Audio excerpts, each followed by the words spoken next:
So the next presenter today is Marjorie Dixon. Marjorie has been working at Great Ormond Street in inborn errors of metabolism since the 1980s and has certainly contributed to many publications and textbooks.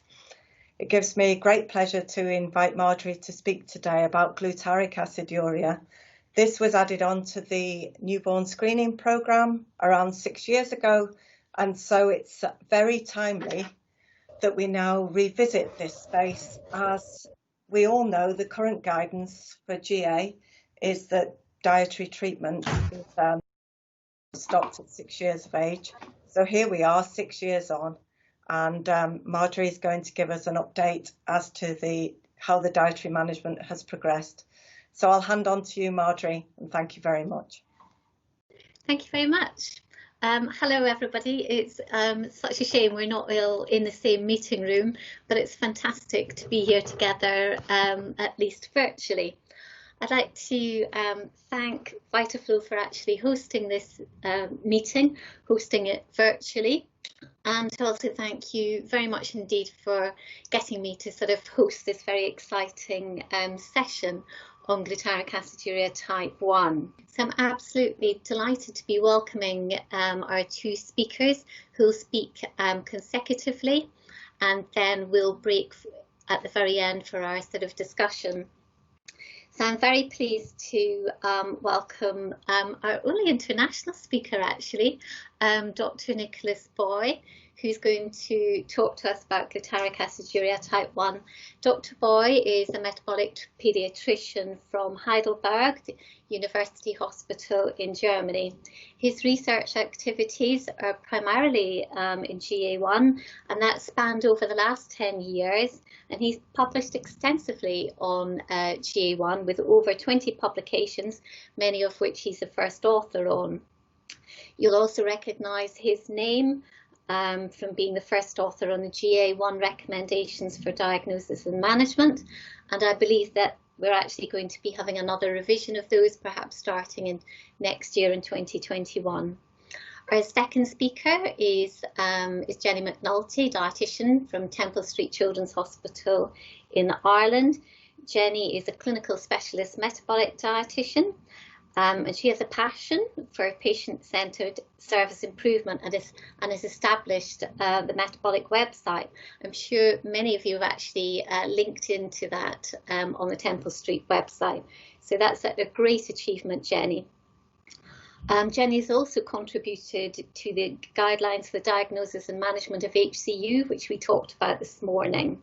But today, Jenny is actually going to share her experience in the practical dietetic management of GA1, which she's got a wealth of experience with. So we're going to just have a couple of quick poll questions, and one of those is going to be repeated after the presentations. Do you manage patients with glutaric aciduria type 1? Yes, newborn screen positive patients only. Yes, clinical onset presentation patients only. Yes, newborn screen positive and clinical presentation patients, or no, I do not manage any patients with GA1.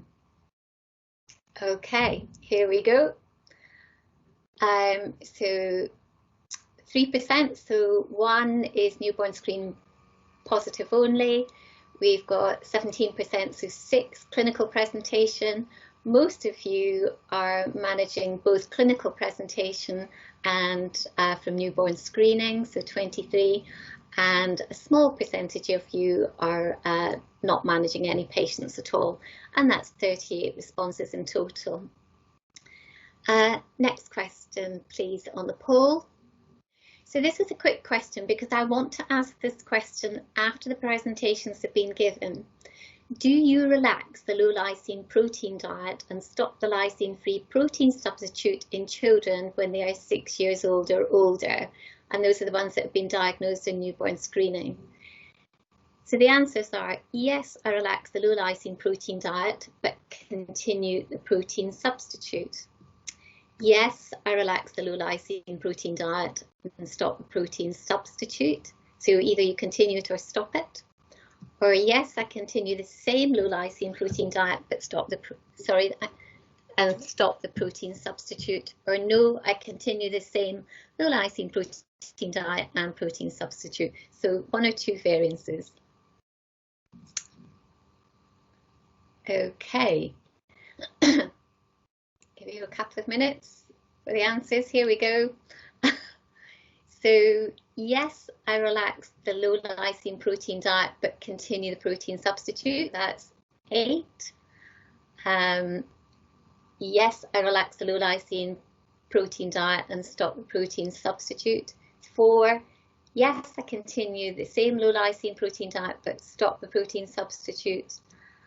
And no, quite a big percent there. I continue the same low lysine protein diet and protein substitute. And then one person says, I do other than any of the above. So we're going to hold that information and try and compare those at the end. So now I'm absolutely delighted to introduce Dr. Boy, who's going to talk to us a lot more about what's been happening in Heidelberg and that part of the world, and their vast experience with much larger numbers of patients who've been screen positive for GA1. So thank you very much, Dr. Boy. So thank you very much, Marjorie, for the kind introduction and very interesting introduction. Also regarding your newborn screening pilot study. And we are excited to hear more details about that. So thank you very much, Vitaflo, first of all, for the invitation. I'm really delighted to give this speech. It would be, of course, very nice to meet in person, but I think it's still a very effective way of exchanging experiences. And I think it's great. Also for me, it's very, very interesting to hear about your experience in the UK. I'm going to give you an overview, as Marjorie was introducing, on the management of GA1, very, very briefly also before the age of 6 years, because I heard there are people and colleagues who are not so familiar with GA1, but just very shortly, and then I'm going to concentrate on the age beyond 6 years, and then I'm going to show you some outcome data that we have been collecting during the last years. So first of all, I'm gonna share my slides. So, okay, yes, as I said, we're gonna focus on the age beyond 6 years and the management in patients with GA1. Very, very briefly, I think most of you are very, very familiar with that, just the biochemical pathway of the lysin metabolism as it is suggested these days. It's still a field of debate and of research activities. But you can see the degradative breakdown of lysin in several steps in the mitochondrium, and you see this enzymic step here catalyzed by the glutarylCoA dehydrogenase, and this is blocked in GA1. And this results in the increased formation of glutarylCoA, and this leads to an increased concentration of glutaryl-carnitin, and that's what we measure in the newborn screening, but also of the neurotoxic glutaric acid and 3-hydroxyglutaric acid. So that's what we use to confirm the disease biochemically. If we have an abnormal newborn screening. So this, as Marjorie already stated, it's a very, very devastating disease. This is an old picture of the Amish community in Pennsylvania, but I'm sure that you also know patients nowadays with a similar picture, and these are 2 children that we follow. So still you have patients that suffer from the severe motor dysfunction and striatal degeneration. But on the other side, you have a lot of children that are able to develop very normally with treatment if they are identified by newborn screening very early and treated very early. So what's the actually clinical problem? The problem is two forms of cerebral injury. The most important one, clinically, most important one, are the striatal lesions. I put here a little neuroanatomic picture here. What is highlighted in blue is what the anatomics call the basal ganglia. They are responsible for a lot of important functions in the body, but also the motoric coordination. And you can see that in the patient suffering from an acute onset encephalopathic crisis, these basal ganglia are symmetrically destructed. And this bilateral destruction leads to a dystonic movement disorder, which is very severe in patients like this. We also know that there is this insidious onset dystonia, which means that these patients do not suffer from acute crisis, but develop slow deterioration and the slow development of dystonia. This onset type is associated with the treatment, actually, and I'm going to show you later how this is related. Most importantly, this is irreversible, and especially patients with this acute onset form, they show an increased mortality and morbidity. We also know that there are further CNS abnormalities, so-called extrastriatal abnormalities. They are very, very variable. They are highly dynamic. I give you some later, and we do actually not know what they mean clinically and what is the clinical impact of these abnormalities. So regarding these acute crises, as you can see, they occur within the first 3 years of life, mostly, so 95%, but still you have single cases that occur later. So that's why the period between 0 and 6 years is called the window of vulnerability, because that's the time that actually crises have been reported worldwide. But after the age of 6 years, there is no reported new striatal damage so far. So that is one of the reasons why the dietary treatment may be relaxed at that time. So what is our treatment strategy? It's actually very simple. We try to reduce the cerebral lysin oxidation, and this is leading to a reduced accumulation of the neurotoxic metabolites, and this is resulting in better outcomes. So that's the hypothesis. And we know from the mouse model, actually, that I show you here, that this is a very effective way. So you see here the concentration of glutaric acid, and you see the concentrations in the brain and in the liver, and you see how they get decreased correlated to the amount of the lysine reduction. You see that this is a very effective way of reducing the GA concentrations. You can also see that only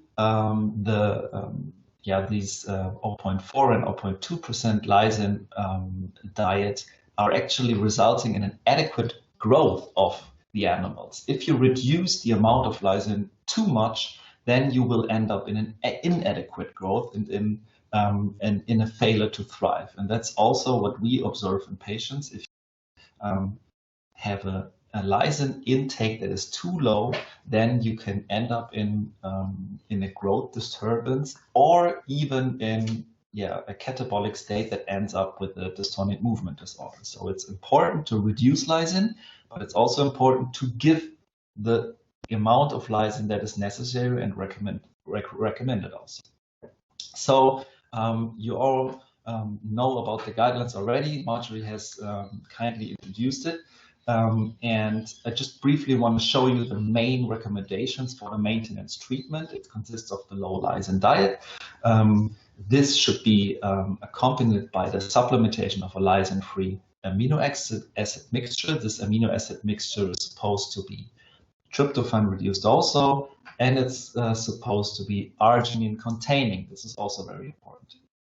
Additionally, we recommend an oral carnitine supplementation. So that's the maintenance treatment. And in periods of catabolism or febrile infections, you all know that we have an emergency treatment available. This can be inpatient or outpatient, and it's highly recommended to very, very aggressively start this treatment in any of these potentially catabolic states.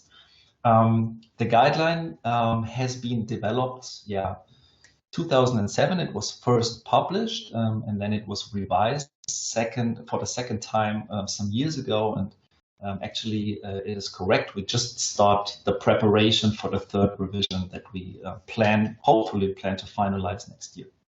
So what are the main recommendations for the maintenance treatment? So it's strongly recommended that these patients are followed by centers, because it has been shown that patients followed by metabolic centers, they end up with a better neurological outcome than patients who are not. So for the maintenance treatment, as I said, there's a strong recommendation for the low lysin diet with the administration of the amino acid mixture up to the age 6 years. And there's very strong evidence for that. We added a statement here for the importance of arginine. Arginine is a very important amino acid in GA1. It is contained in natural protein, which is part, of course, of the low lysin diet, and it's also contained in the amino acid mixture. And we know that this is sufficient and very effective in actually improving the clinical outcome very much. So there's no evidence to give additional arginine to that. So in forms of oral arginine supplementation or IV arginine supplementation in emergency situations, this is not recommended. And then you see this recommendation number 6, and this is what Marjorie already showed you. After the age of 6 years, the treatment should follow an age-adapted protein control protocol. I'm going to show you what this is. Unfortunately, that is the period where we have much less data and we have much less certainty than the age before 6 years. The age before 6 years, we know very well that the diet is a highly effective treatment. Carnitine, I was already talking about. So that's just that you know that you can look this up very nicely in the guideline. This is the recommendations for different age groups. You see that the lysin is calculated per kilogram and day, and you see that it's reducing throughout, or once the child is getting older.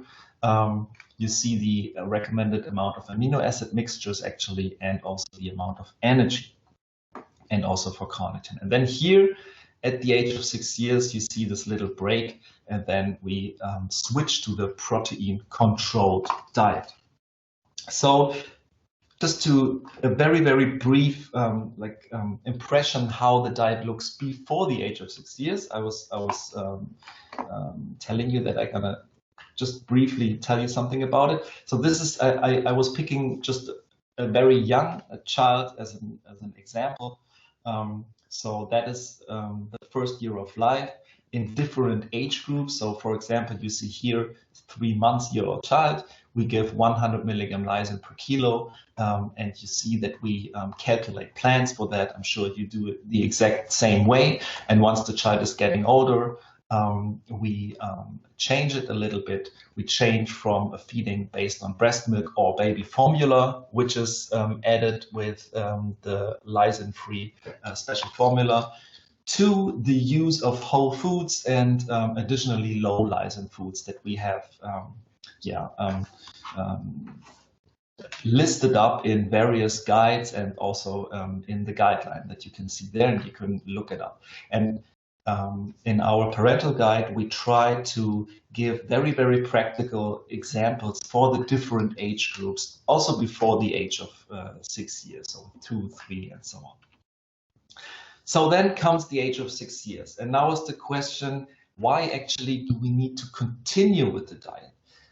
Why? Because the window of vulnerability is over, so why not just stop it?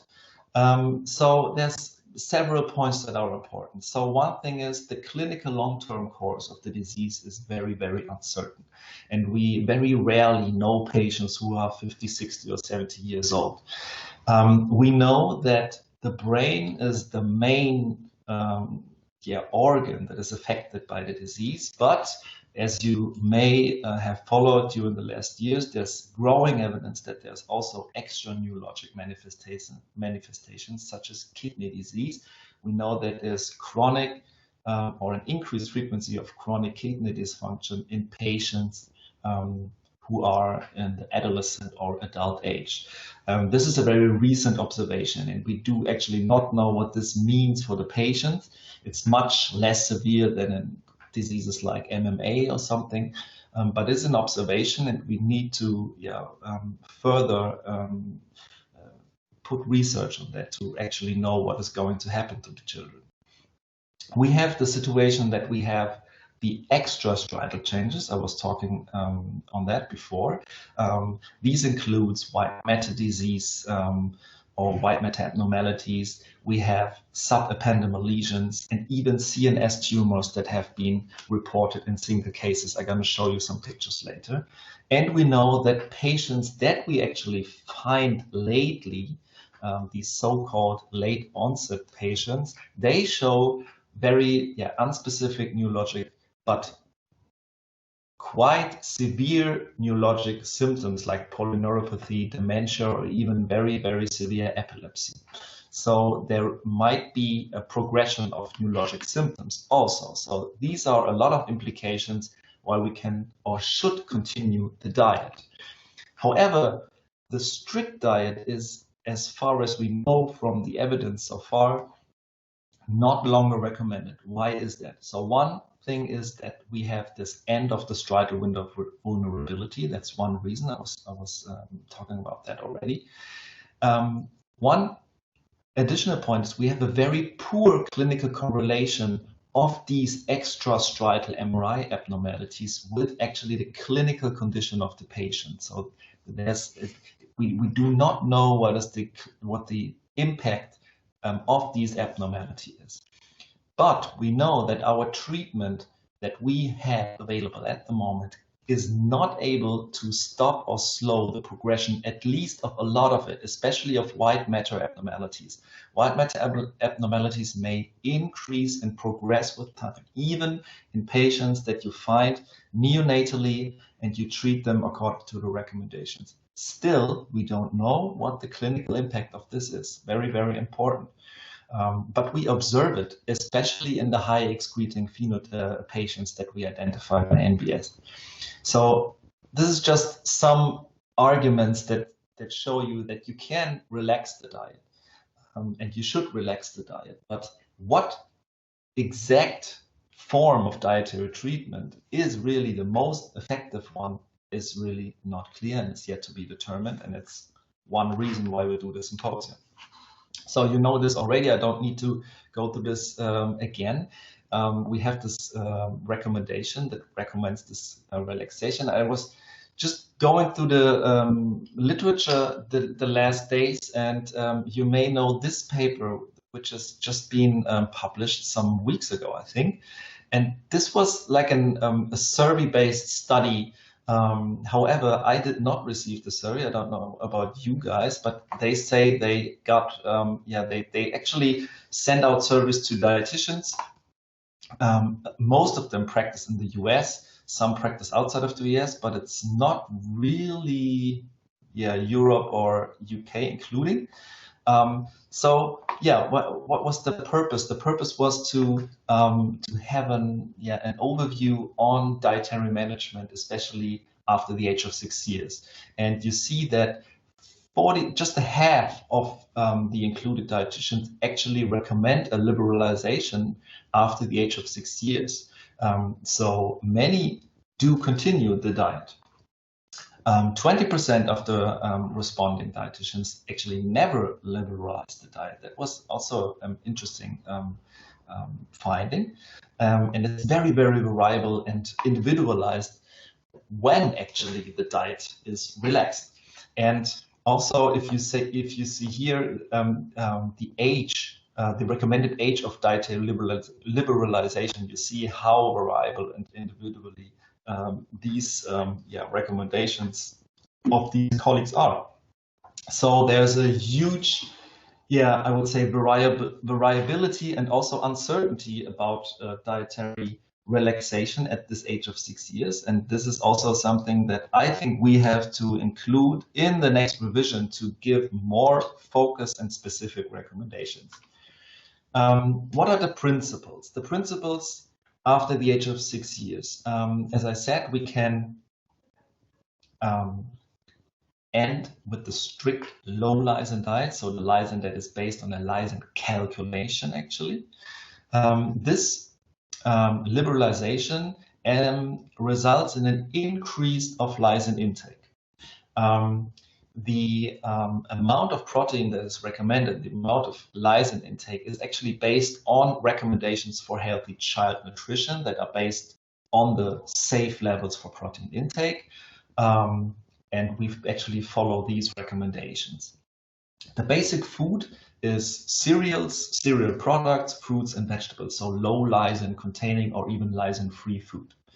But we need to supplement these foods with limited amounts of lysine-rich animal food products, so even some food that has not been used before the age of 6 years, in order to maintain a sufficient intake of energy, micronutrients, vitamins, especially B12, iron, and calcium. Of course, larger amounts of lysin-rich food, and I'm going to show you a list now, should be avoided. And if you follow this recommendations, then you actually do not need the amino acid mixture anymore. However, you may have individual situations where it still may be necessary or even recommended to use the formula. For example, in dystonic patients that have a problem with their calorie intake, just one possible situation. And again, the calculation of diet lysin can actually be stopped and does not need to be quantified anymore. So we call this the lysin traffic light in our parental guide. So this is the 3 groups that I was talking about. So we have these suitable foods. They contain all these food items that I was just talking about. And in this lysin or low lysin or lysin-free group, you actually have no limitation. You can just eat as much as you want. Then on the other side, you have the unsuitable food, mainly consisting of lysin-rich food, of course, and this should be avoided. And in between, you have this group of limited suitability, where you have milk and dairy products, where you have egg, meat, fish, and everything. And this should, at least for a specific amount, this should be maintained to take and to use for the nutrition, for the adequate intake of protein, micronutrients, and so on, as I just said. And this is how this actually looks in practice. So you have here the recommendations for the average intake of animal food products. For example, eggs, you can see how many eggs are recommended, in which age groups. You see how much fish, how much meat, and everything. So if you adhere to these recommendations, then you actually have a sufficient supply of everything that you need so far. So that's just the practice, the very daily practice of the so-called protein controlled diet. So yeah, we also added one, just a example of a dietary plan in this age group, and you see that the green group of the low lysin and lysin-free food is the main group that you use during the day, but you still see this yellow group in between that is also recommended, at least for some amounts. So that's an example how a 6-year-old GA1 patient should be following his nutrition. If you want to look this up, we, as I said, did this parental guide. We also translated the parental guide in different languages, of course, also into English. I know this is a very, very long internet address, but if you type it in, you will find the parental guide as a PDF file, and you are happy to use it, of course, and you can look it up. And we also have other languages available. So that's the one thing about the practice of the treatment. So now I'm going to show you some outcome data, because I was asked to do this as well. So We follow patients diagnosed by newborn screening since the year 1999. That's actually when we started to do the screening in Heidelberg. In 2005, it was recommended for the whole country.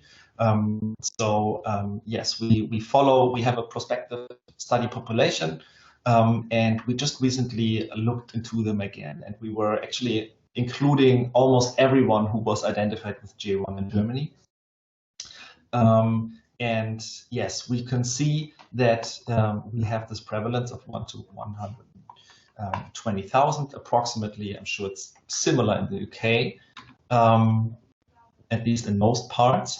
And just let me show you how this population looked like. So we found 87 patients correctly by the newborn screening in this time.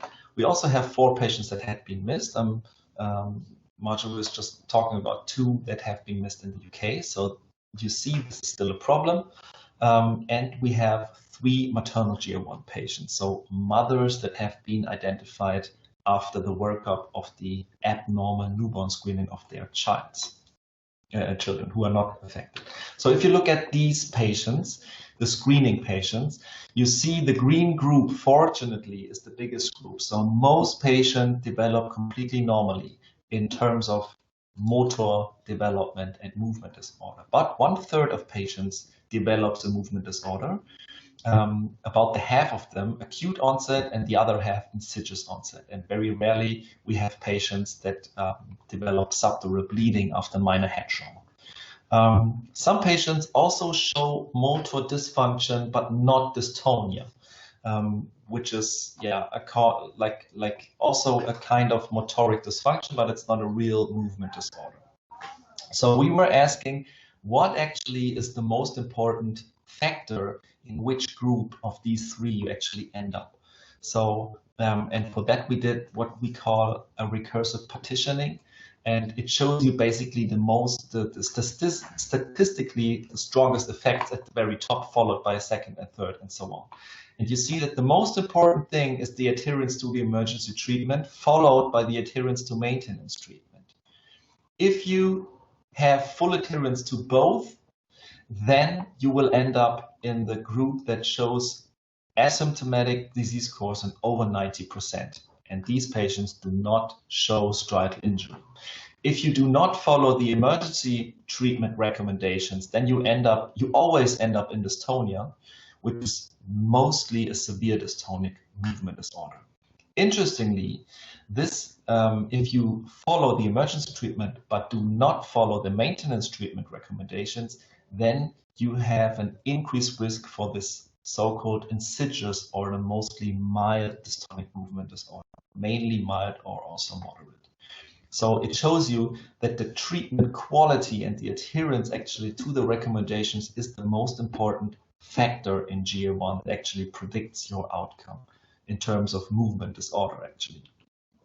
We also did a meta-analysis of all available data actually since the year 2000, and it actually confirmed our findings. You see, if you look at the frequency of movement disorders, this strong effect of the newborn screening. So newborn screening patients, worldwide, in about 20% develop a movement disorder, while almost 90% develop it in patients who have not been or did not receive newborn screening.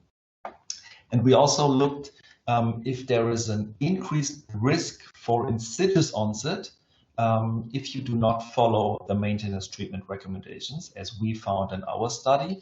And you can see that we also show an effect. So the risk for insidious onset movement disorder is increased if you do not follow the maintenance treatment recommendations.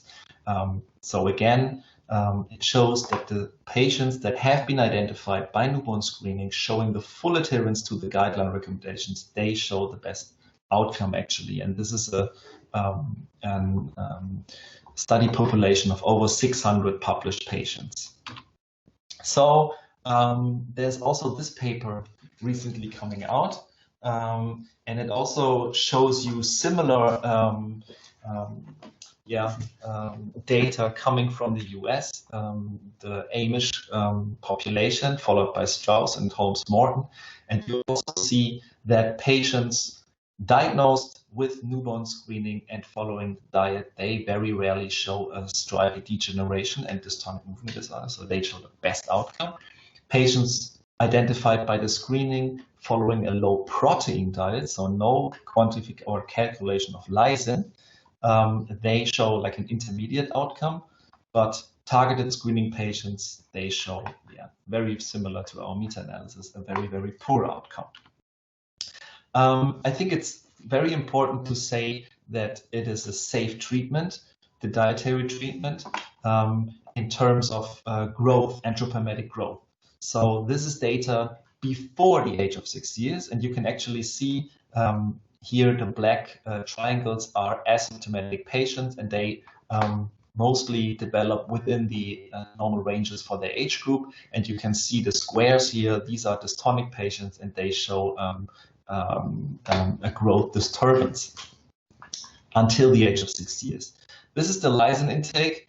This was based on the dietary protocols, but also on food protocols that we actually, or the patients have sent back to us. And you can see that the lysin intake is increasing with the relaxation of the treatment after the age of 6 years.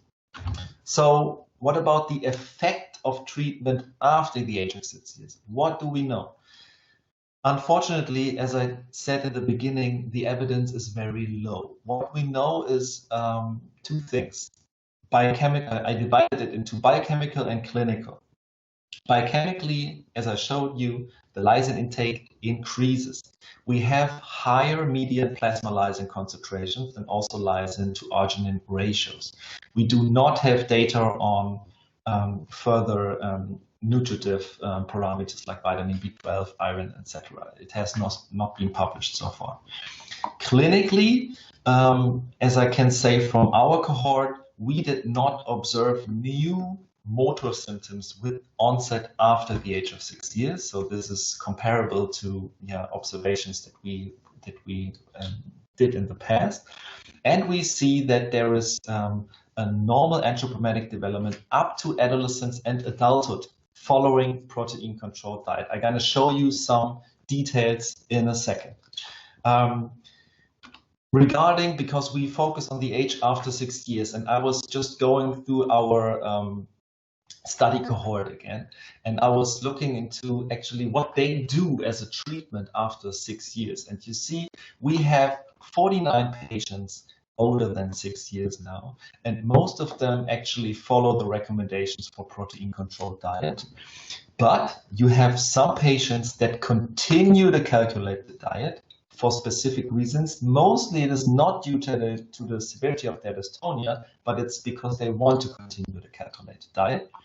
And some patients also, they're completely off diet. They do not do anything else. They do not look on their lysin intake anymore.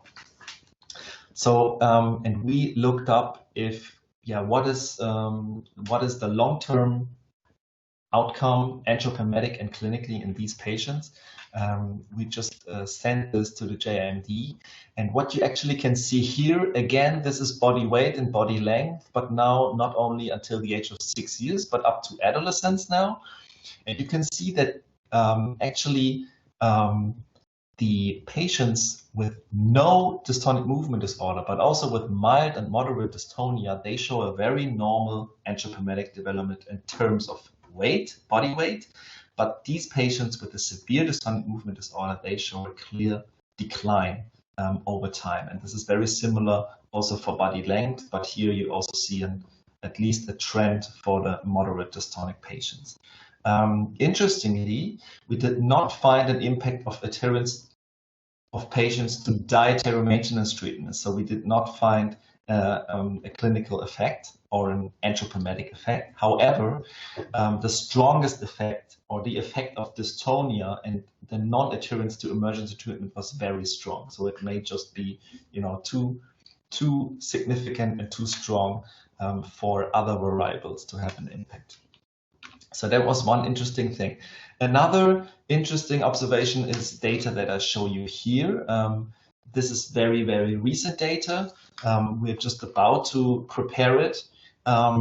So this is in this study, we looked at the cognitive long-term outcome in these early diagnosed patients. So again, we used our cohort and we were traveling to all the metabolic centers, and we tested these patients with psychologists, and we ended up with 72 tested patients. So they have at least one psychologic testing. Many had several testings.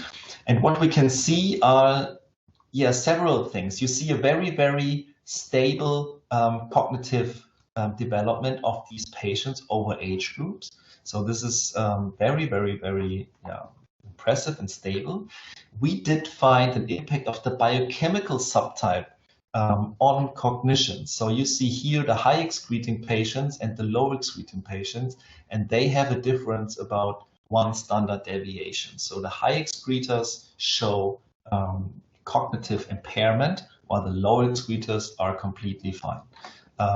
So the biochemical subtype actually seems to be the major risk factor for cognitive impairment. There was no impact of treatment and also no impact of the phenotype. So it did not matter if patients had mild dystonia or fine motor deficits or were asymptomatic.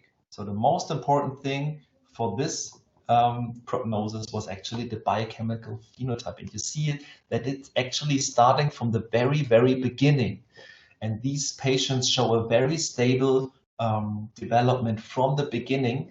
I mean, IQ tests, you can start with IQ tests from the age 2.5 or 3 years, but we also did Bailey's testing in advance. So patients that you can actually test with 12 months or 18 months, and then during the following 1 or 2 years.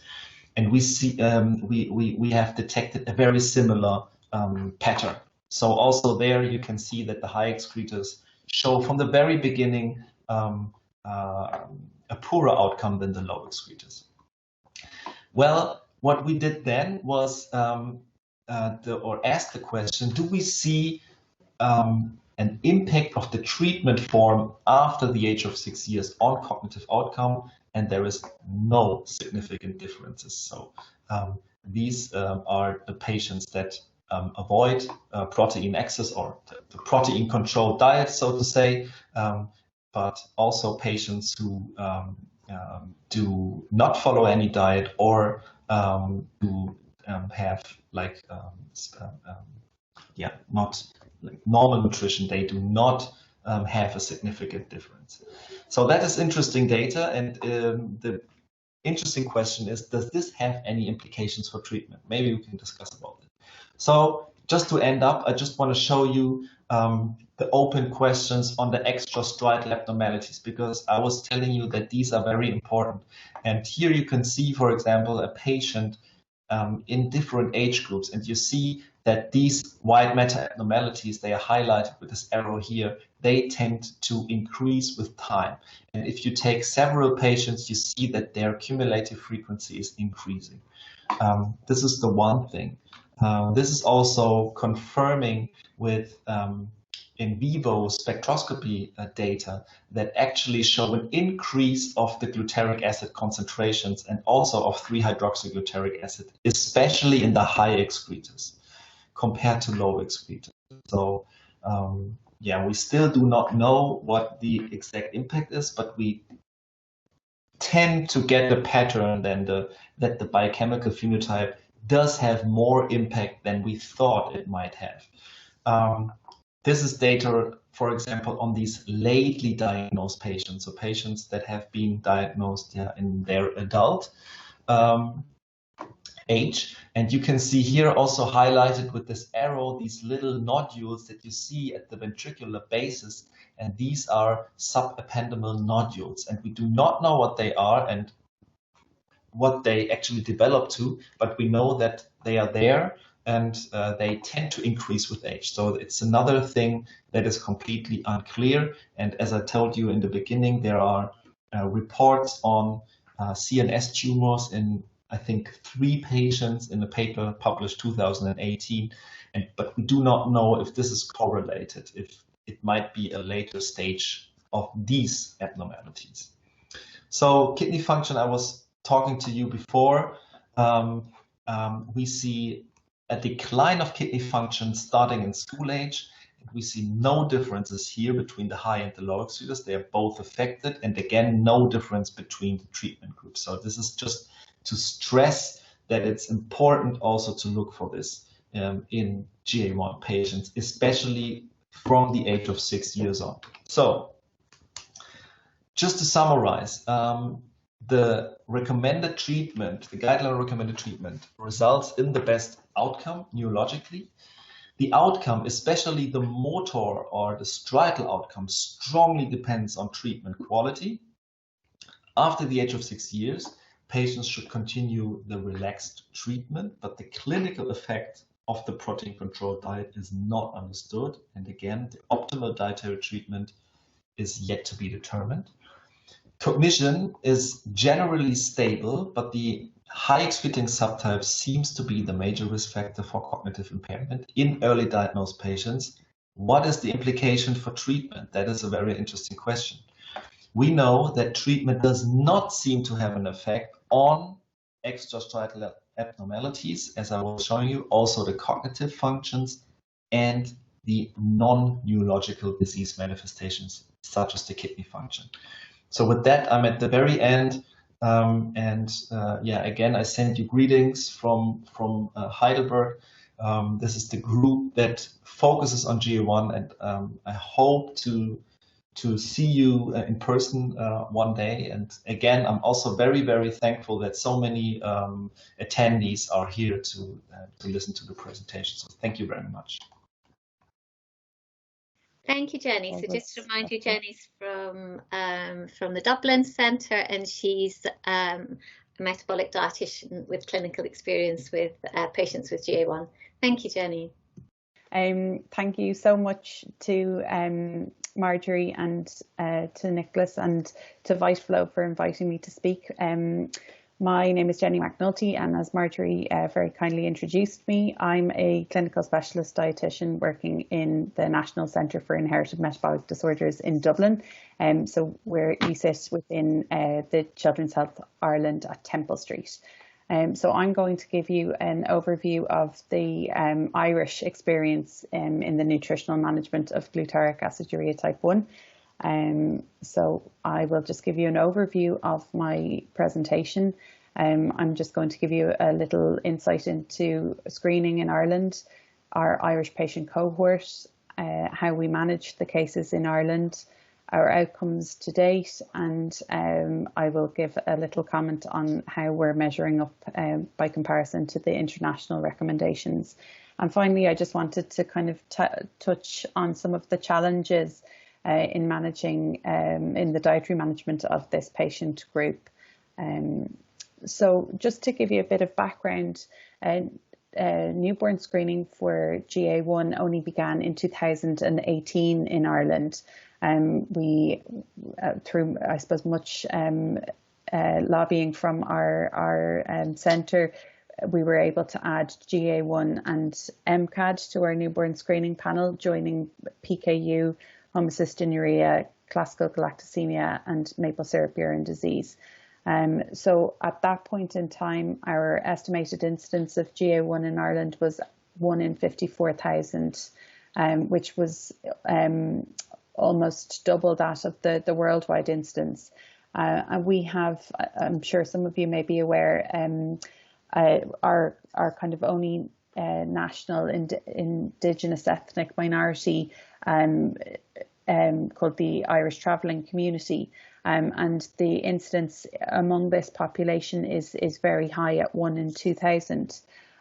So just to give you a bit of background information to the Irish travelling community, there's about 30,000 travellers in Ireland, and they come from about 4,000 families. So there's a high level of consanguinity among the population. They're a very tight-knit community with very strong traditions and culture, and they would be nomadic in their existence, and they have, you know, poorer health outcomes, with 1 in 5 members of the Irish travelling community listed as having some disability. So just to take you on then to the Irish patient cohort. So this is our cohort currently attending our centre in Temple Street. So we have 17 patients with us at the moment. But since we began managing the GA1 in 1981, we've had 34 patients in our patient cohort. So of the current patients now, the age profile ranges between 1 and 27 years. Some of our patients, you know, in the bigger group have transferred to the adult services in the Mater. Some have probably travelled between centres here in Ireland and in the UK. So some of them may have been kind of shared care. The gender breakdown is pretty much a 50-50 split, and you'll see that there's 11 of the 17 patients are from the Irish travelling community. So just to break it down a little further, the screened group, 12 of the 17 patients were high-risk screens of patients known to have GA1, and just 1 patient has been picked up on newborn screening since we began in 2018, and from that 1 patient actually a sibling was picked up through high-risk screen. In our clinical presentation group then, we've had 4 of those cases, or 4 of our group were picked up clinically. So in terms of newborn screening, I won't go into too much detail here. We've very much adopted the international guidelines and pulled from the BIMDG in preparation for the rollout of newborn screening. But where we're at in terms of our current treatment guidelines, you know, these are guidelines that have evolved as we've had you know, clinical experience with these patients. But we have always advocated a diet for life policy since we began treatment. That diet then obviously being a low lysine diet, but we have used a protein exchange system from weaning age, you know, up to weaning age. We would use lysine content in infant formulas or breast milk. Incidentally, we've only had one baby who was breastfed, as breastfeeding wouldn't be typical among the Irish travelling community, and you know, previously in Ireland we would have had quite low rates of breastfeeding. So we've limited experience with breastfeeding in GA1. So yeah, we use a protein exchange system from weaning age and supplement the protein intake with a lysine-free, low tryptophan synthetic amino acid, which it's enriched with arginine, but we don't add any further supplement. L-carnitine then is part of the treatment management, and then we have our very strict illness management, which also encompasses prophylactic adjustments to their plan for vaccinations. So the breakdown of the illness management then is to aim for 120% of their estimated energy requirements, stopping or reducing lysine intake temporarily, depending on the severity of the illness, double carnitine, and the use of IV fluids to supplement intake in those who have GI symptoms. And previously we would have used IV amino acids that were lysine free.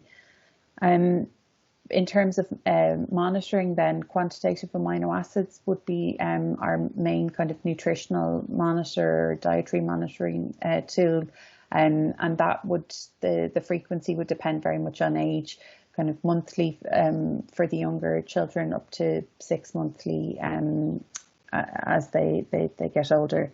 And in terms of our targets, we aim for lysine in the low normal range, somewhere between 80 and 100 micromoles per litre.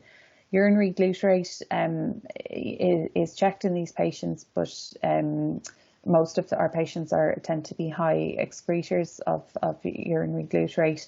But I suppose the significance of the data is not it's difficult to interpret. We don't tend to do nutritional bloods unless there's concerns around compliance or prolonged illness, and rarely we have the need for multivitamins or minerals because most of the patients are getting adequate from their synthetic amino acid, and that would also be the same for essential fatty acids. So just to explain a little bit more about our emergency regimes. So these again have evolved as our knowledge of the conditions has expanded, and we've tried to find a kind of a homogeneous approach to our emergency regimes that spreads across all of the conditions that we manage, to aid with better understanding and among the wider MDT, as well as the patients and their carers. So the patients or carers are provided with a copy of the plan, and the plan is updated regularly to reflect any dietary changes. And that would be how regular that is very much age dependent. We make sure the copies are available of the most up-to-date plan on our metabolic ward within the hospital, and for any of our patients who are frequent flyers to regional hospitals, they'll often have a copy of the most up-to-date plan as well, and vitally it's available to our on-call service, which the dietitians provide as well. So it's a 2-page document broken up into a well and an unwell section, and we include on this the details of how the feed recipes that we've recommended for our patients are to be made up. We generally use a combination of carbohydrate and fat modules in addition to the synthetic amino acids on these to achieve these plans. So this is just a screen grab of one of our patients' unwell plans. So this is the well page, and it just gives detail as to what the calorie targets are. We don't expect our patients to count calories when well. We just estimate their requirements based on their intake and their growth patterns, and then we aim for 120% of this when they're unwell. So you can see there their unwell recipes just down at section 5. They can be quite complex. We try and make them as simple as possible, and certainly the use of SOS has been a real godsend for us, having something that's kind of pre-packaged and easy to dose. So that's been very, very useful for our patients. But what most of our patients will do is have a session in our special feeds unit with the excellent staff there, who will run through these recipes with the parents and make sure that they're satisfied with how to make them up. So then to move on to our patient outcomes. So in 2018, our registrars did a retrospective chart review in advance of the rollout of newborn screening to look at how our patients had what the patient outcomes were over that time period. So over the 37 years of treatment, at that point we had 29 patients diagnosed with GA1. Of these, 13 were clinical presentations, and sadly 6 of those 13 passed away. But I suppose in very similar to the international experience, this striatal damage definitely negatively impacts on their outcomes. So the only 25% of our patients had attained mainstream school in this clinical presentation group. So this was very strong evidence then when you looked at the the high risk screen group, where by comparison one patient had passed away, but 71% had gone on to attend mainstream school. So it was very useful information in campaigning to get newborn screening, the condition added to newborn screening. Just looking a little bit more at some of the outcomes, and I know this has already been probably touched upon, but we've since beyond kind of the 6-year period, we've had 5 patients who were treated from high risk screen, so treated since birth, and they've had developed unusual complications after the age of 6. And you can see those complications listed: isolated spastic diplegia, thalamic hemorrhage, and Chiari malformations. And the compliance issues were only noted as a concern in 2 of the 5 patients. But one of those patients who was known to be dietary non-compliant in that critical period up to 6 years presented with a stroke. So I suppose based on this, rightly or wrongly, we've always continued then to maintain a low lysine diet.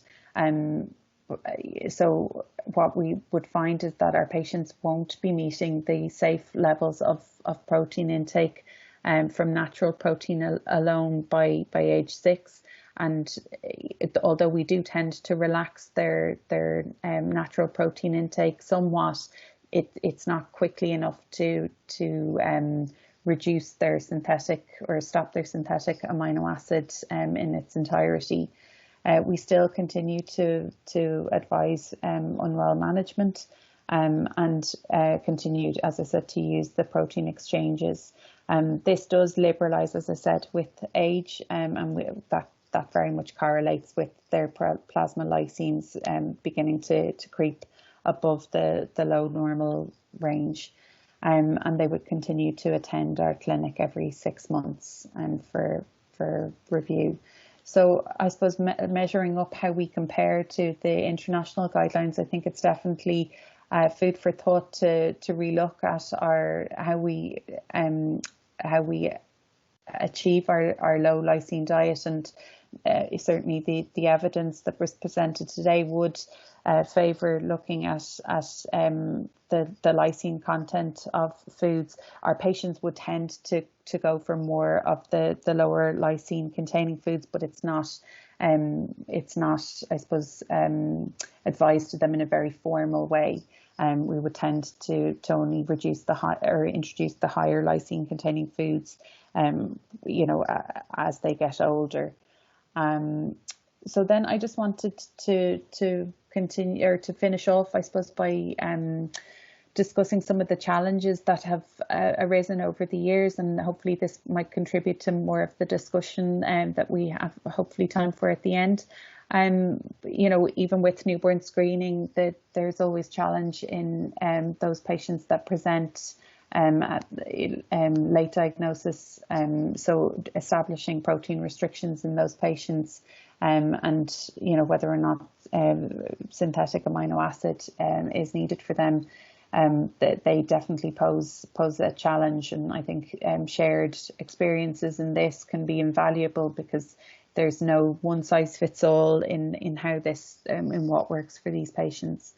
Particularly, I suppose, relevant to our patient cohort, literacy is a huge issue and numeracy among our Irish travelling population, with maybe less than 10% of traveller women going on to complete second level education. So we very much have to adapt our treatment plans and guides to use pictorial guides to guide these parents.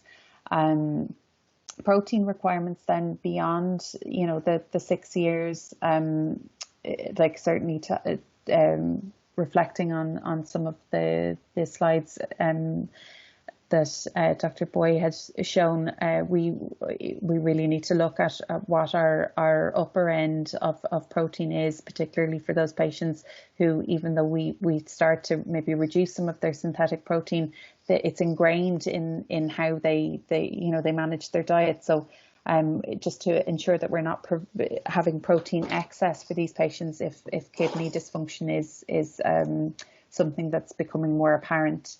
Also, IV amino acids, as I mentioned before, this was something that was available to us up until a number of years ago, and my fear is certainly in the younger patients who present with poor GI, in crisis with GI disturbances, it's quite risky, I suppose, not having a lysine-free amino acid supplement that we can access, because the one that we used before from Quorum in the US is no longer available to us. Weight management, again, I suppose even in this population, we would see some high levels of overweight and obesity. And that's not unique to GA1. We see it in lots of our patients who are on protein restricted diets, and so it's something that we need to address. And thinking, I suppose, of the nutritional adequacy of the diet for the patients if they're not on synthetic amino acid. I suppose in Ireland we've just in the last year began rolling out the Kuvan response testing to our patient groups, as the BH4 drug is now reimbursable, and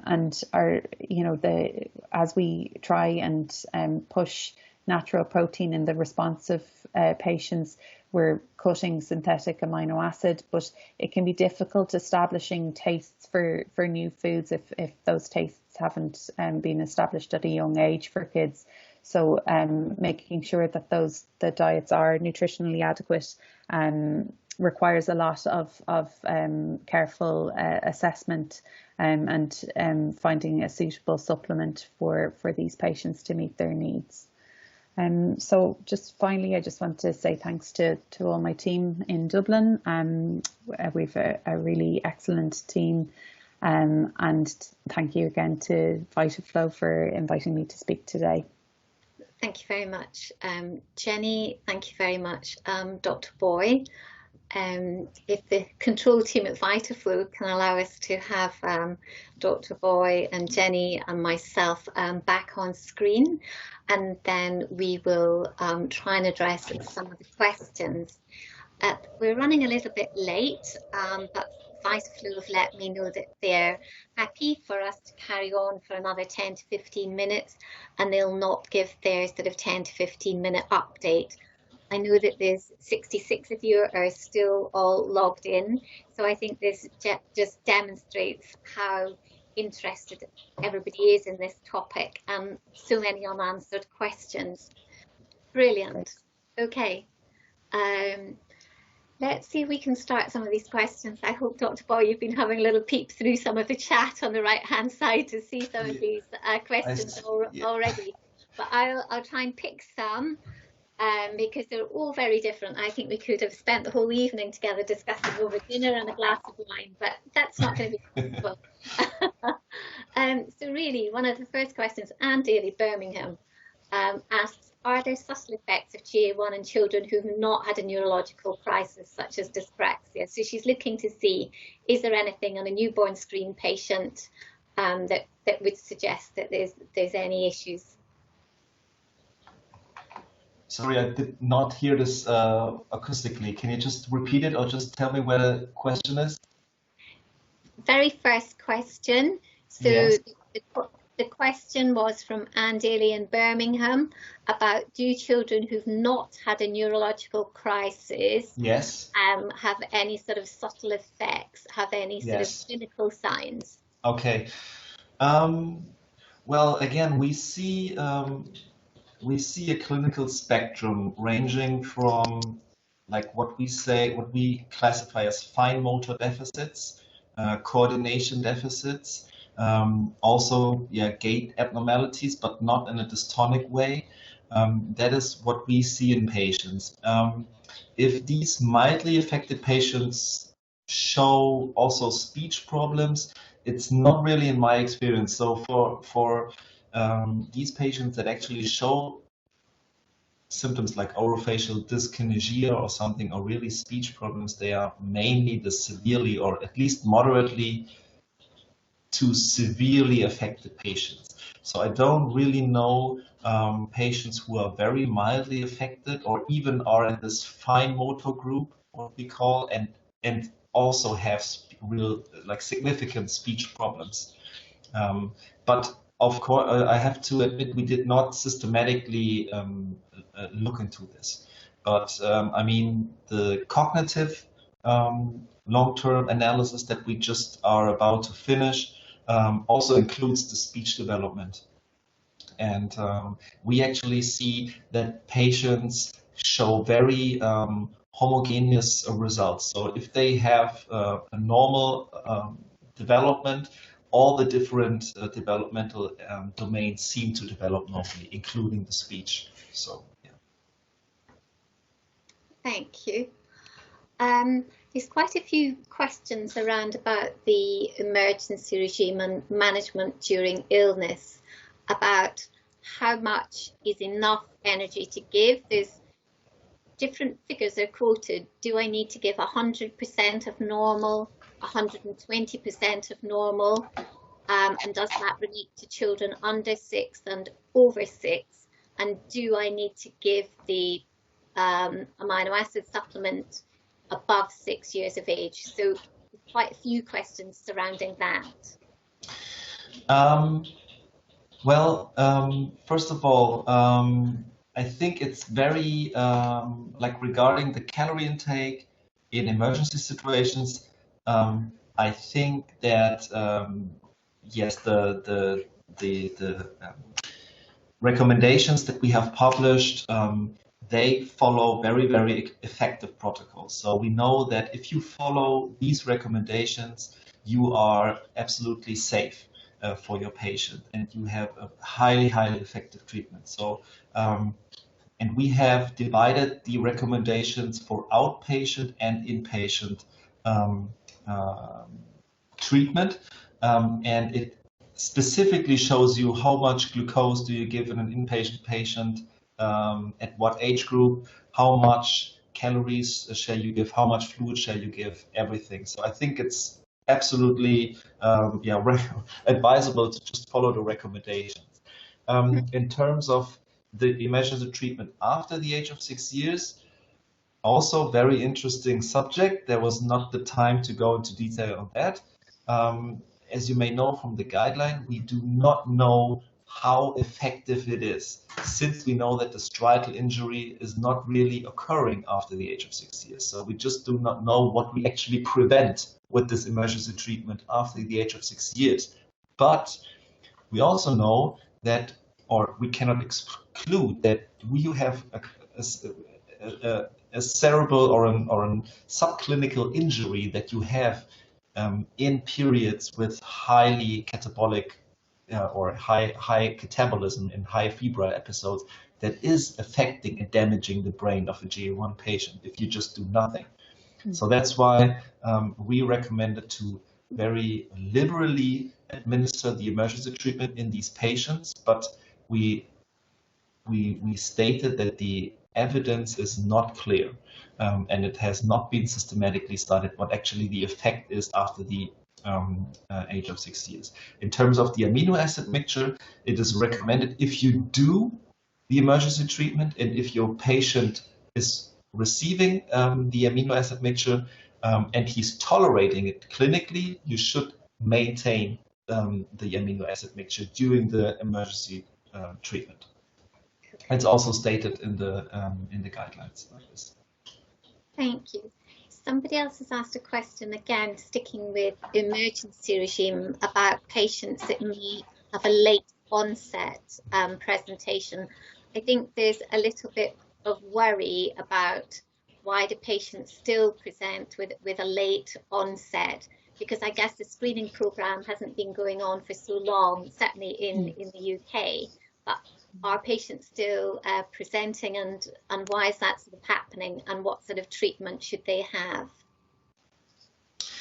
I think from our experience, I mean, we recommend the patients that we find lately, so in their adolescence or adulthood, we recommend them to follow the protein control diet.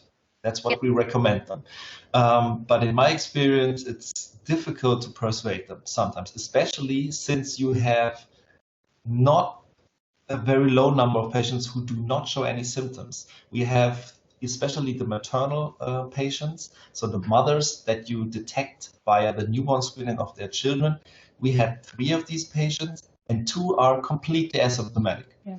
So it's kind of difficult to persuade someone who has not any clinical symptoms to change his nutrition completely. We also have many patients who show symptoms. They are very unspecific. They belong to this group, chronic, I would call it chronic neurological deterioration, like polyneuropathy, like dementia, epilepsy. And of course, in these patients, I think our oldest patient is 70 years old. We definitely recommend them to follow the recommendation, the dietary treatment recommendations. Absolutely. Thank you. And just to comment on the survey that was just published by Laurie Bernstein and colleagues from the US. It is the case. I have let the authors know that that didn't come to Europe and the UK, and maybe the results would have looked differently. Yeah. Absolutely. Yes, I think so too. So I have made that comment. Jenny, a couple of questions for you. Does your protein exchange system that you use take account of the variable lysine content of foods per gram of protein? I think this is a big topic for us in the UK, because we don't have the lysine concentrations of foods. And so there's lots of different things going on in the UK. Yeah, no, it doesn't. And I think, we had conversations about this too, Marjorie, but because, the types of foods that a lot of our patients are eating are, processed foods, we don't have good data on the lysine content of them. So it's very difficult to put that into practical terms. I don't know, Nicholas, do you have anything to share on that? I can absolutely recommend this parental guide that I was introducing. Because in that, it's much more practical than the guideline, actually. And I think in terms of especially use of food after the age of 6 years, I think the guideline, you cannot really use them because they just don't tell you anything about it. But in the parental guide, we specifically address this point, and we have huge tables of actually lysine content, protein, fat, and everything for various food items. Very, very long pages. You can have a look. It's based on the translation is called the Bundeslebensmittelschlüssel. It's like an analysis of food in terms of everything they may contain. And this is frequently reanalyzed and republished. And that's actually what we use as a base. But maybe you can have a look, and it may be helpful for you or your patients. Yeah. Thank you. Thank you so much. Jenny, another question for you about your reference range, plasma reference range for lysine. Do you have different reference ranges for different age groups? That's normal reference range. And do you try to maintain all your patients under 6 with a range of 80 to 100 for your management? Yeah, definitely under the age of 6. That's what our consultants have gone with, is 80 to 100. But in reality, as above 6 years of age, definitely looking at what our patients are doing, they're much higher than that. They're into the high normal ranges. Yeah, and Is your normal reference range 100 to 300, or do you have a different? It is. Okay. And that was something that Dr. Boy and I had a discussion about. What's a normal reference range for lysine? And I think you have variable normal reference ranges for different age based on the normal population. Is that correct? That's correct. Absolutely. Yes. Okay. And I think it's something that the biochemists in the UK are going to be having a little think about. Okay. We hand that one to them. Another question for Dr. Boy. This was something very interesting. You said your unpublished data, I think, that's being submitted to GA1. If the high excretor type is a major impact factor for lower cognitive outcome, should we be monitoring urinary glycerol carnitine more often, urinary glutaric acid, and should dietary treatment be different? And is there in utero damage which could account for this? Yes, that's absolutely a very interesting question. So, well, when you look into the guideline, it says you don't actually need to monitor glutaric acid or 3-hydroxyglutaric acid. I think we very rarely see that actually you change between the groups. So if you are a high excretor at time point of diagnosis, you are very likely to remain a high excretor. We also find patients with like an intermediate concentration of glutaric acid. It's about between 100 and 1,000 millimoles per mole creatinine. And many of them tend to decrease to the lower excretor levels actually under treatment. We think that they are actually related to the lower excretors, and that maybe the limit or the border between low and high excretors in terms of GA concentration might be a little bit higher than this borderline of 100 that has been published over 20 years ago. So that's the one thing. I think it's just interesting to do it. It will not have a huge clinical impact on your patient. If you collect these data, it's interesting for you or for scientific research, but it's not really have an impact. Shall we? I think the interesting thing is now, are we actually able to influence this by dietary treatment? Because the question is now, shall we treat a high excretor even more intensively than we do it already before the age of 6 years? Because we see that they start from the very, very beginning, they start to be like one standard deviation below the low excretors. So you can ask, are you really able to affect this by treatment? Because we also know, if you remember the data from the mouse actually, that if you reduce the lysine intake too much, you will end up in growth retardation. And this is also a risk factor for a clinical deterioration and for insidious onset dystonia. Yeah. So it's very, very tricky situation, I think.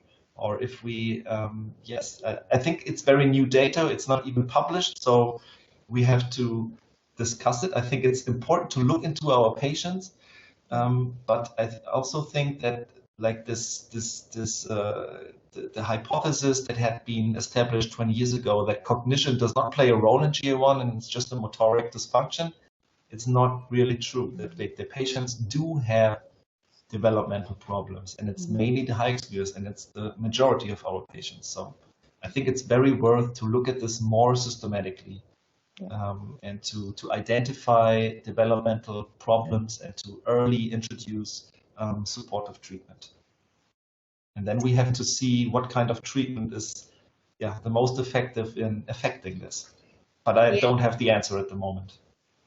An unfolding story still. Yes. Can I just trouble you now with just one last question, and then we're going to close the session. So there is this question from Anne Daly in Birmingham about dried blood spot monitoring of lysine.